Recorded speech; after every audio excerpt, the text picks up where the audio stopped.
570 crore rupees. 17 जनवरी 2024 में just 8 minutes में Indian bank stocks में किसी ने 570 करोड़ रुपीस पंप कर दिया था। लेकिन जिस स्पीड में इंडेक्स में पैसे पंप किए गए थे, उतने ही जल्दी इस पार्टी ने पैसे निकाल भी लिए। ये classic pump and dump case था। ट्रेडिंग डे के एंड तक इस पंप एंड डंप से 662 करोड़ रुपीस का नेट प्रॉफिट जनरेट हो चुका था। और ये सब किया किसने? वॉल स्ट्रीट के एक सोफिस्टिकेटेड ट्रेडिंग फर्म जेन स्ट्रीट ने। मार्केट रेगुलेटर्स फिलहाल क्लेम कर रहे हैं कि जेन स्ट्रीट ने इंडियन मार्केट्स को मैनिपुलेट किया है। जेन स्ट्रीट पे एलिगेशंस हैं कि कंपनी ने डेरिवेटिव्स मार्केट को मैनिपुलेट किया और 36,000 करोड़ रुपीस का प्रॉफिट कमाया। लेकिन ये जेन स्ट्रीट है कौन या क्या? इन्होंने एग्जैक्टली किया क्या और कैसे? सेबी ने इन्हें कैसे पकड़ा और इनके अगेंस्ट क्या डिसीजन लिया? इस पूरे सिचुएशन का इंपैक्ट क्या है? जेन स्ट्रीट ने इन एलिगेशंस के अगेंस्ट कैसे रिस्पॉन्ड किया? आज के वीडियो में हम इन क्वेश्चंस को आंसर करेंगे। सबसे पहले हम समझेंगे कि जेन स्ट्रीट क्या है और इसने क्या किया। फिर हम ये देखेंगे कि सेबी को इनके ऑपरेशंस की खबर कैसे हुई और इन्होंने क्या डिसीजन लिया। एंड में हम जेन स्ट्रीट का डिफेंस भी देखेंगे। चलिए शुरू करते हैं। सबसे पहले ये समझते हैं कि जेन स्ट्रीट क्या है और इसने एग्जैक्टली किया क्या। 2000 में जेन स्ट्रीट नाम के एक ट्रेडिंग कंपनी की स्टोरी स्टार्ट हुई। आज इस कंपनी में ग्लोबली 2600 से ज्यादा वर्कर्स हैं। ये रेगुलर फंड हाउसेस के जैसे दूसरे लोगों का पैसा नहीं मैनेज करते। इसके बदले कंपनी अपना कैपिटल इन्वेस्ट करती है। जेन स्ट्रीट एल्गोरिदम्स के थ्रू मार्केट डेटा एनालाइज करती है। इस एनालिसिस के बेसिस पे कंपनी बहुत हाई वॉल्यूम में ट्रेड करती है। इन हाई वॉल्यूम्स के कारण कंपनी के छोटे प्रॉफिट्स भी एक बड़ा नंबर बन जाते हैं। फॉर एग्जाम्पल, अगर एक एंटिटी एक दिन में 500 करोड़ रुपीस का ट्रेड करती है तो उसमें 1% प्रॉफिट भी 5 करोड़ रुपीस होगा। दिसंबर 2020 में जेन स्ट्रीट इंडिया आया। कंपनी ने इंडिया के बूमिंग डेरिवेटिव्स मार्केट का फायदा उठाने का सोचा और कंपनी की टाइमिंग भी काफी बढ़िया थी। 2020 से इंडिया का डेरिवेटिव्स मार्केट ग्रो करने लगा था। थोड़े कंटेक्स्ट के लिए मैं आपको इंडिया के डेरिवेटिव्स मार्केट का साइज समझा देता हूं। इंडिया दुनिया का सबसे बड़ा डेरिवेटिव्स मार्केट है। अप्रैल 2025 में globally 730 crore equity derivatives trade हुए थे। इंडिया ने अकेले इस नंबर में 60% कंट्रीब्यूट किया।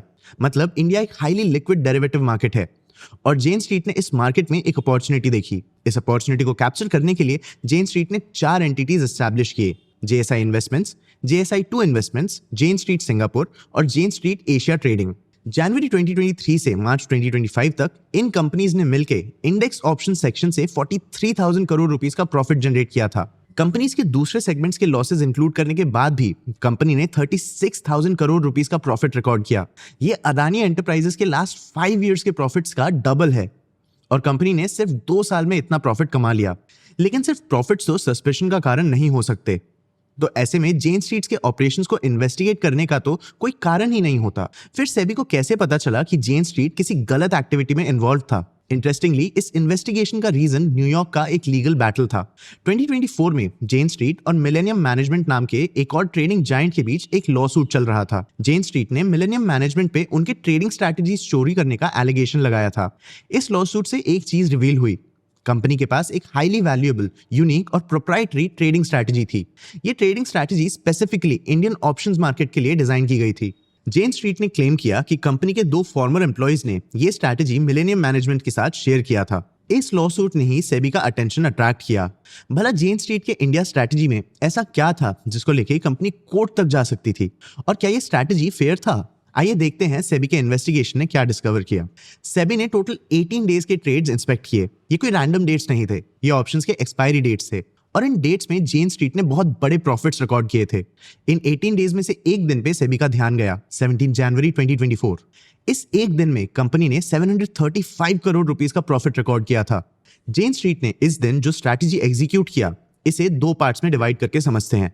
सबसे पहले सेटअप, फिर एग्जीक्यूशन। सबसे पहले सेटअप। 9:15 से 11:47 तक कंपनी ने मल्टीपल बैंक्स के स्टॉक्स खरीदना स्टार्ट किया। ICICI bank, axis bank, HDFC bank और दूसरे बैंक निफ्टी के कंस्टिट्यूएंट्स। कंपनी ने इन 2 घंटों में 4,370 करोड़ रुपीस का ऑर्डर प्लेस किया। लेकिन जेन स्ट्रीट बस स्टॉक्स खरीद नहीं रहा था। कंपनी एक्चुअली कई ट्रेड्स मार्केट प्राइस से हायर प्राइसेस पे एग्जीक्यूट कर रहा था। कंपनी इन ट्रेड्स के थ्रू स्टॉक्स के प्राइसेस बढ़ाने की कोशिश कर रही थी और प्राइसेस बढ़े भी। सिर्फ जेन स्ट्रीट के ट्रेड्स के कारण ही बैंक निफ्टी 1% बढ़ गया। दूसरे ट्रेडर्स ने ये मूवमेंट नोटिस किया और उन्होंने भी बैंक निफ्टी के कॉल ऑप्शंस खरीदने स्टार्ट कर दिए। लेकिन जेन स्ट्रीट का प्लान कुछ और था। जेन स्ट्रीट डायरेक्टली बैंक निफ्टी के कंस्टिट्यूएंट कंपनीज के स्टॉक्स खरीद रहा था। इससे बैंक निफ्टी के कॉल ऑप्शंस की वैल्यू बढ़ रही थी, लेकिन जेन स्ट्रीट ने बैंक निफ्टी में एक शॉर्ट पोजीशन लिया था। कंपनी बैंक निफ्टी के पुट ऑप्शंस खरीद रही थी और कॉल ऑप्शंस बेच रही थी। कंपनी का ऑप्शंस पोजीशन उनके स्टॉक पोजीशन से 7 गुना बड़ा था। एक तरफ कंपनी इंडेक्स का वैल्यू बढ़ा रही थी, वहीं दूसरी तरफ कंपनी सेम इंडेक्स के अगेंस्ट ही बेट्स प्लेस कर रही थी। फिर आता है प्लान का सेकंड हाफ, एग्जीक्यूशन। 1149 से जेन स्ट्रीट ने अपना स्टॉक पोजीशन बेचना स्टार्ट कर दिया। इन स्टॉक्स के प्राइसेस कंपनी ने आर्टिफिशियली पंप किए थे और 3:30 तक कंपनी ने फर्स्ट हाफ में खरीदे सारे स्टॉक्स बेच दिए। इसका इंपैक्ट ऑलमोस्ट इमीडिएट था। इतने बड़े सेल के कारण इंडेक्स का वैल्यू गिरने लगा। इन्वेस्टर्स ने जो कॉल ऑप्शंस खरीदे थे उनके प्राइसेस गिरने लगे। वहीं बढ़ते स्टॉक प्राइसेस के कारण इंडेक्स के पुट ऑप्शंस सस्ते हो रहे थे। तब जेन स्ट्रीट ने इन्हें खरीद लिया था।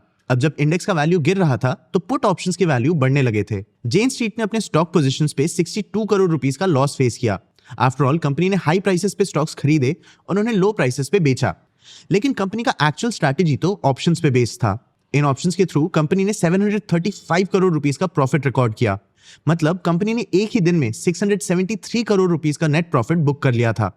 सेबी के इन्वेस्टिगेशन से और भी चीजें पता चली। 17 जनवरी को कंपनी के ट्रेडिंग वॉल्यूम्स भी बहुत बड़े थे। जेन स्ट्रीट ने अकेले उस दिन के टोटल ट्रेडेड वैल्यू में 15 to 25% कंट्रीब्यूट किया था। कंपनी का net trading value 4000 crore rupees से ज्यादा था। ये मार्केट के सेकंड लार्जेस्ट प्लेयर से 3 टाइम्स ज्यादा था। कंपनी ने 2 अलग अलग स्ट्रैटेजीज के थ्रू मार्केट्स को रिपीटेडली मैनिपुलेट किया था। सबसे पहला टेक्निक था इंट्राडे इंडेक्स मैनिपुलेशन स्ट्रैटेजी। जेन स्ट्रीट ने 17 जनवरी को यही स्ट्रैटेजी यूज किया था। दूसरा टेक्निक था extended marking the close strategy. इस टेक्निक में कंपनी ऑप्शन एक्सपायरी डेज के लास्ट 2 ट्रेडिंग आवर्स में प्राइसेस मैनिपुलेट करती थी। ये लास्ट 2 आवर्स बहुत क्रूशियल होते हैं। कंपनी एक्सपायरी के टाइम सेटलमेंट प्राइसेस मैनिपुलेट करती थी ताकि उसके ऑप्शंस पोजीशन फेवरेबल वैल्यू पे एक्सपायर हो। कंपनी 2:30 से 3:30 तक इंडेक्स ऑप्शंस में पोजीशंस होल्ड करती है। इस सेम पीरियड में कंपनी इस इंडेक्स के कंस्टिट्यूएंट स्टॉक्स के प्राइसेस मैनिपुलेट करती है ताकि कंपनी के ऑप्शंस एक्सपायरी के टाइम के उनके लिए फेवरेबल पोजीशन पे रहे। इस स्ट्रैटेजी के थ्रू कंपनी ने सिर्फ बैंक निफ्टी इंडेक्स से ही 17,319 करोड़ रुपीस के प्रॉफिट्स कमाए थे। लेकिन जब जेन स्ट्रीट करोड़ों रुपए के प्रॉफिट्स कमा रही थी तब रिटेल इन्वेस्टर्स को फाइनेंशियल लॉसेस फेस करने पड़ रहे थे। और इन इन्वेस्टर्स का लॉसेस फेस करना प्रॉब्लम नहीं है। मार्केट्स में लॉसेस होते हैं, ये एक सच्चाई है जो हर मार्केट पार्टिसिपेंट को पता है। लेकिन इन्वेस्टर्स का उनके इन्वेस्टेड कंपनी के गलतियों के लिए लॉसेस फेस करना नॉर्मल है। बड़े एंटिटीज के मार्केट मैनिपुलेशन के कारण होने वाले लॉसेस से इन्वेस्टर्स का मार्केट से कॉन्फिडेंस हट जाता है, जिससे ओवरऑल मार्केट्स पे नेगेटिव इंपैक्ट पड़ता है। सेबी के हिसाब से Jane Street was enticing unsuspecting entities trading in bank Nifty index options to trade at interim levels that were artificial and temporary. आसान शब्दों में जेन स्ट्रीट ने रिटेल इन्वेस्टर्स को मिसलीड किया और उनके लॉसेस से खुद प्रॉफिट अर्न किए। और जैसा कि आपने अभी तक नोटिस किया होगा, कंपनी के एक्टिविटीज लास्ट ईयर से मॉनिटर हो रहे थे। सेबी ने जेन स्ट्रीट को ये एक्टिविटीज रोकने के लिए मल्टीपल वार्निंग्स दिए। अक्टूबर 2024 में सेबी ने ऑप्शंस में ओवर ट्रेडिंग कम करने के लिए एक सर्कुलर भी इशू किया। इस सर्कुलर के थ्रू सेबी पॉइंट आउट करना चाहती थी कि एक्सेसिव स्पेक्यूलेशन के कारण मार्केट में सिस्टमिक रिस्क्स आ जाते हैं। मतलब फाइनेंशियल मार्केट में एक ऐसा फेलियर आता है जिसका बहुत सारे एंटिटीज पे इंपैक्ट पड़ता है। फरवरी 2025 में नेशनल स्टॉक एक्सचेंज ने भी जेन स्ट्रीट के ट्रेडिंग बिहेवियर के अगेंस्ट एक वार्निंग इशू किया, लेकिन जेन स्ट्रीट ने ये सर्कुलर्स और वार्निंग्स इग्नोर किए। मई 2025 में कंपनी ने फिर से एक बड़ा कैश इक्विवेलेंट पोजीशन लिया और सेबी ने इस बार वार्निंग्स नहीं यूज किया। 3 जुलाई 2025 में सेबी ने किसी भी फॉरेन ट्रेडिंग फर्म के अगेंस्ट सबसे स्ट्रिक्ट डिसीजन पास किया। जेन स्ट्रीट को इंडियन मार्केट में ऑपरेट करने से बैन कर दिया गया। सेबी ने कंपनी के 4,843 करोड़ रुपीस के फंड्स भी फ्रीज कर दिए। कंपनी के पास अब 21 डेज हैं रिस्पॉन्ड करने के लिए और जेन स्ट्रीट ने रिस्पॉन्ड भी किया। जेन स्ट्रीट ने रॉयटर्स को एक ईमेल रिस्पॉन्स में कहा कि कंपनी सेबी के क्लेम्स को डिस्प्यूट करती है और वो सेबी के साथ इस केस में और डिस्कशंस भी करेगी। जेन स्ट्रीट ने यह भी कहा कि कंपनी अपने ग्लोबल ऑपरेशंस में रेगुलेशंस का कंप्लायंस मेंटेन करती है, लेकिन सेबी के हिसाब से कंपनी के एक्शन से फॉल्स और misleading appearance of market activity create हुआ और कंपनी के नंबर्स इस एलिगेशन को सपोर्ट भी करते हैं। कंपनी दिसंबर 2020 में ही एस्टैब्लिश हुई थी। 2023 तक कंपनी ने लगभग $1 बिलियन का प्रॉफिट जनरेट कर लिया था और इस प्रॉफिट का सीक्रेट कंपनी की इंडिया स्ट्रैटेजी। ये वही स्ट्रैटेजी है जिसके लिए कंपनी ने न्यूयॉर्क में लॉ सूट फाइल किया। ये वही लॉ सूट है जिसने कंपनी के शेडी ऑपरेशंस को एक्सपोज किया और ये वही स्ट्रैटेजी है जिसकी वजह से सेबी ने जेन स्ट्रीट को बैन कर दिया है। जेन स्ट्रीट कोई एवरेज ट्रेडिंग कंपनी नहीं है, ये वॉल स्ट्रीट के रेप्यूटेड एल्गोरिथमिक ट्रेडिंग कंपनीज में से एक है। कंपनी के इन ऑपरेशंस का इंप्लीकेशन सिर्फ इंडिया तक नहीं बल्कि इसके ग्लोबल ऑपरेशंस तक फैल सकता है। अगर जेन स्ट्रीट ने इंडियन मार्केट्स में ऐसे मार्केट मैनिपुलेशन किया है तो अब कंपनी के इमेज पे एक मार्क लग गया है। इन्वेस्टर्स के मन में नेचुरली एक डाउट क्रिएट हो सकता है, क्या कंपनी दूसरे इंटरनेशनल मार्केट्स में भी ऐसे मार्केट मैनिपुलेटिंग एक्टिविटीज में एंगेज करती है? कंपनी का डिफेंस भी एक कंसर्निंग क्वेश्चन क्रिएट करता है, क्योंकि मैलिस या खराब इंटेंट को प्रूव करना बहुत मुश्किल हो सकता है। यह कंफर्म करना मुश्किल हो सकता है कि कंपनी ने एक्चुअली अपने लॉसेस हेज करने की कोशिश की थी या मार्केट लूपहोल्स का फायदा उठाने की। आपको क्या लगता है, इन दोनों सिचुएशंस में से कौन सी रियलिटी है? अपने व्यूज हमें कमेंट सेक्शन में जरूर बताना। आगे आप कौन से टॉपिक्स पे वीडियोस देखना चाहते हो, ये भी हमें कमेंट सेक्शन में जरूर बताना। अगर ये वीडियो आपको इन्फॉर्मेटिव लगा तो इसे लाइक और शेयर जरूर करना। ऐसे ही और वीडियोस के लिए चैनल को सब्सक्राइब भी कर लेना।